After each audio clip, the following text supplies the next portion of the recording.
અમદાવાદ વિમાન દુર્ઘટનામાં નિધન પામેલા સાજિદાબેનના મૃતદેહ ભરૂચ ખાતે લવાતા ભરૂચ જિલ્લા ભાજપ પ્રમુખ સહિત મુસ્લિમ સમાજના અગ્રણીઓએ તેમના પરિવારજનોને સાંત્વના પાઠવવા સાથે તેમના દફન વિધિમાં જોડાયા હતા। જ્યારે મુમતાઝ પાર્કમાં રહેતા અલ્તાફ હુસેન ઇસ્માઇલ પટેલના મૃતદેહ તેમના વતન કોલવાણા લઈ જઈ કબ્રસ્તાનમાં દફન કરાયો હતો। ભરૂચના સાજિદા સલીમ પટેલ પોતાની પુત્રીને મળવા માટે એર ઇન્ડિયાની ફ્લાઇટમાં અમદાવાદથી લંડન જઈ રહ્યા હતા। તે દરમિયાન સમગ્ર દેશને ઝંઝોડી નાખનાર સર્જાયેલ દુર્ઘટનામાં તેઓ મૃત્યુ પામ્યા હતા। ત્યાં તેઓના ડીએનએ મેચ થયા બાદ તમામ કાયદેસરની કાર્યવાહી બાદ પરિવારજનોને તેમનો મૃતદેહ સોંપવામાં આવ્યો હતો। જે બાદ અમદાવાદથી તેઓના પરિવારજનો મૃતદેહ લઈ પોલીસ એસ્કોર્ટિંગ સાથે રવિવારની મોડી રાત્રે ભરૂચ તેઓના નિવાસસ્થાને આવી પહોંચ્યા હતા। મૃતદેહ સાથે પરિવારજનો ભરૂચ આવતા જ અલ્મીના પાર્ક સોસાયટીમાં ગમગીની ફેલાઈ જવા પામી હતી। ભરૂચ સાજિદાબેનનો મૃતદેહને લાવવામાં આવ્યા બાદ સોસાયટી નજીકના કબ્રસ્તાનમાં શોકાતુર વાતાવરણમાં દફન વિધિ કરવામાં આવી હતી। ભરૂચ જિલ્લા ભાજપ પ્રમુખ પ્રકાશ મોદી પણ અન્ય ભાજપ અગ્રણીઓ સાથે તેઓના નિવાસસ્થાન ખાતે પહોંચ્યા હતા। તેઓ તેમજ મુસ્લિમ આગેવાનોએ મૃતકના પરિવારજનોને સાંત્વના આપી તેઓના દુઃખમાં સહભાગી થવા સાથે તેઓની દફન વિધિમાં પણ સામેલ થયા હતા। જે અમદાવાદથી યુકે જતી ફ્લાઇટ જે ક્રેશ થયેલી તેમાં ઘણા લોકો મૃત્યુ પામેલા એ તમામને અમે સમગ્ર ભરૂચ જિલ્લા વતી શ્રદ્ધાંજલિ પાઠવીએ।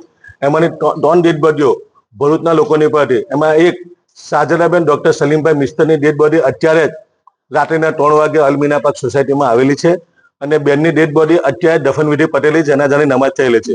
જે લોકોએ આમાં નાની અનામી બેનની અને તે તમામ ડેડ બોડીઓ મળવા માટે મદદ કરી એમના પીએમ રિપોર્ટ, એમનું ડેથ સર્ટિફિકેટ અને બેનનું જે કંઈ સોનું પણ હતું તે આવનાર અધિકારીઓ સહી સલામત અહીંયા આપેલું છે। એ બદલ હું અબ્દુલ કામથી સમગ્ર ભરૂચ જિલ્લા વતી જે લોકોએ બેનની બોડી મોકલવામાં અને તમામ ડેડ બોડીઓ મોકલવામાં મદદ એ તમામનો સમગ્ર ભરૂચ જિલ્લા વતી દિલથી શુક્રિયા અદા કરું। અસ્સલામુ અલૈકુમ। જ્યારે વિમાન દુર્ઘટનામાં મૃત્યુ પામનાર મુમતાઝ પાર્કમાં રહેતા અલ્તાફ હુસેન ઇસ્માઇલ પટેલના મૃતદેહને તેમના વતન કોલવાણા ગામમાં લઈ જઈને સોમવારે સવારે ગામના કબ્રસ્તાનમાં તેમની દફન વિધિ કરવામાં આવી હતી। વિમાન દુર્ઘટનામાં મૃત્યુ પામેલા લોકોના મૃતદેહ ઓળખ માટે સરકાર દ્વારા ડીએનએ ટેસ્ટની પ્રક્રિયા અપનાવવામાં આવી રહી છે। જેમાં ભરૂચ જિલ્લાના 3 પરિવારોના ડીએનએ ટેસ્ટ મેચ થતાં તેમને મૃતદેહ સોંપવામાં આવ્યા હતા। ભરૂચ જિલ્લાના આમોદ તાલુકાના કોલવણા ગામે આવેલા છે।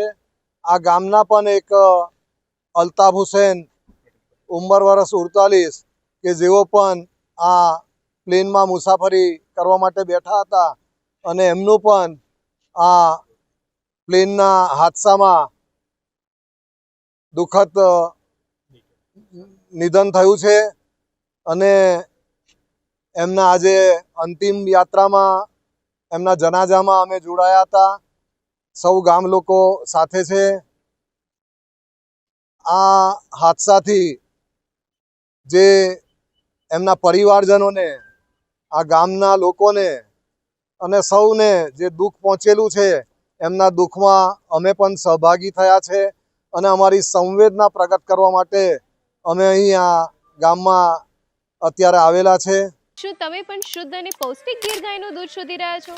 તો હવે ચિંતા છોડો, હરિઓમ ગીર ગૌશાળા આપના ઘરે લઈને આવે છે તરત પેક થયેલું પ્રિઝર્વેટિવ વગરનું 100% શુદ્ધ ગીર ગાયનું દૂધ। તું ભૂલો તો પડ મારા હોરઠને માલપા લાગે। દૂધ દોયા બાદ તમને તરત પેકેજિંગ કરીને ઘરે પહોંચાડવામાં આવશે, એ પણ ફ્રી હોમ ડિલિવરી। ભરૂચના લોકો માટે એક વિશ્વાસનું નામ હરિઓમ ગીર ગૌશાળા। 2016 થી ભરૂચની સેવામાં અને 2016 થી એક સરખો test, government approved pouch packaging. શક્ય બને ત્યાં સુધી ગૌશાળાની મુલાકાત લઈ દૂધ લેવા વિનંતી। તો ગીર ગાયનું પૌષ્ટિક દૂધ લેવા માટે આજે જ સંપર્ક કરો હરિઓમ ગીર ગૌશાળા, ગામ કરમાલી, કવિઠા, ભરૂચ। તમારી ખરીદી ગૌ સેવામાં અર્પણ, શુદ્ધ દૂધ, સ્વસ્થ જીવન, હરિઓમ ગીર ગૌશાળા સાથે।